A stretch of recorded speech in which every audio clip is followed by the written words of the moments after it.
Terima kasih Mbak Rani. Tadi sudah ditekankan di awal memang ya kerangka umum oleh Prof. Jainuri. Memang dari berbagai data yang sudah dipublis ke publik, kecenderungan tokoh-tokoh Muhammadiyah sejak awal, bahkan sejak Ahmad Dahlan ya, pendirian Muhammadiyah pun sudah bersikap kooperatif terhadap Ngarso dalam HB ke-8 kalau nggak salah ya, dan itu pun juga tertuang dalam sikap-sikap Muhammadiyah awal terhadap istana, maksudnya terhadap keraton yang tidak menjaga jarak, termasuk sebenarnya Ahmad Dahlan pun tidak seperti yang dipikirkan oleh Muhammadiyah saat ini seolah-olah anti TBC.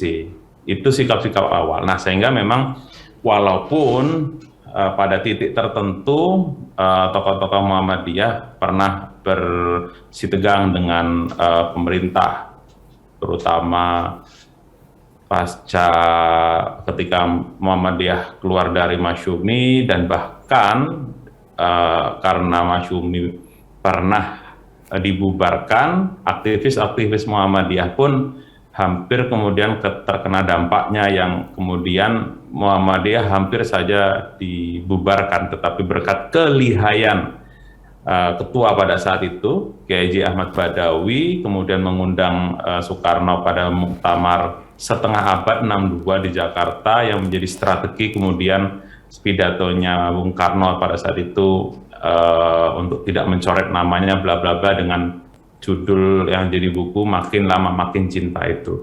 Nah, sehingga memang strategi Muhammadiyah dari waktu ke waktu, karena memang dalam salah satu prinsip kepribadian Muhammadiyah itu adalah Muhammadiyah dapat bekerja sama dengan siapapun, karena menganggap bahwa wilayah politik pemerintahan itu adalah wilayah muamalah, ya, bukan ibadah mahdhah, sehingga banyak strategi yang Muhammadiyah lakukan, terutama sejak pasca kemerdekaan, bagaimana kader-kader Muhammadiyah yang pada saat itu melalui Masyumi, mereka berada di parlemen, mereka berada di pemerintahan, ya, Muhammad Rum, kemudian Prof. Rashidi, kemudian Prof. Farid Ma'ruf pada saat itu, dan banyak hal.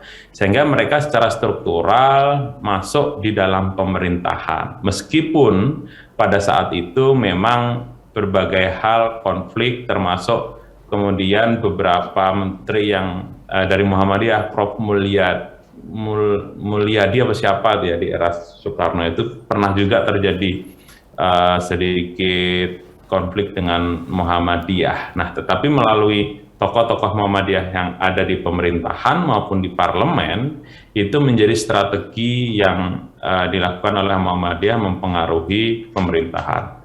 Ya, di era-era sekarang pun itu juga template yang sama yang dilakukan oleh Muhammadiyah. Meskipun dalam beberapa hal, tidak semua, karena memang Muhammadiyah ini adalah ormas dan pemerintah adalah mereka yang menjadi pengambil kebijakan, tidak kemudian semua itu diterima secara penuh. Sebagai contoh, dalam kasus Omnibus Law, Muhammadiyah berteriak untuk tidak mengesahkan, ya, yang kasus Mutakhir. Itu pun tidak sepenuhnya kemudian diterima oleh pemerintah yang saat ini dipegang oleh Jokowi, termasuk di DPR gitu ya. Dalam banyak aspek pun sama. Nah, sehingga memang terjadi tarik ulur. Meskipun kerangka besarnya sebenarnya Muhammadiyah itu tidak pernah bersikap posisi mutlak, tetapi pada titik-titik tertentu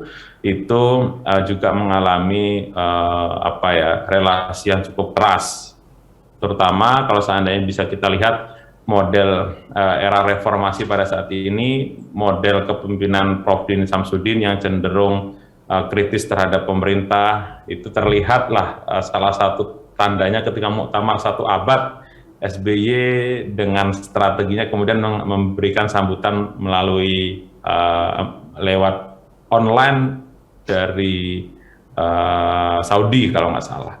Ya, kemudian di era Pak Haidar saat ini cenderung moderat, di satu sisi kemudian mengkritik, di sisi yang lain mencoba untuk bersikap kooperatif dalam berbagai kesempatan. Meskipun memang kadang kritik keras pun dilancarkan kepada pemerintah yang berkuasa. Mungkin itu, Mbak Rani.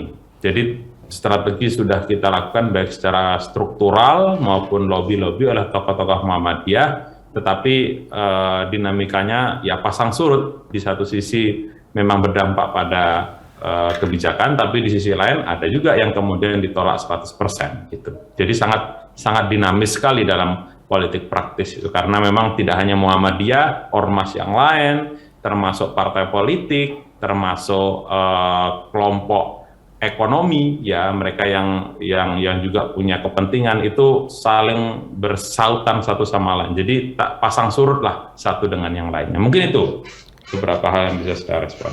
Ya, terima kasih Mas Ridho. Mungkin menurut pandangan Mas Ridho, selama ini Muhammadiyah sudah melakukan perannya ya di ranah kebangsaan ini untuk ya meskipun ya terkadang sikap Muhammadiyah kemudian tidak selalu disenangi oleh warganya, Mbak Rani. Ya, tidak selalu sekali. Ya kemudian warga Muhammadiyah setuju terhadap keputusan Muhammadiyah terhadap kasus tertentu. Jadi ya itu biasa. Namanya elit dan massa tidak kemudian saling bertemu karena situasinya yang berbeda. Massa itu harus A, B, B.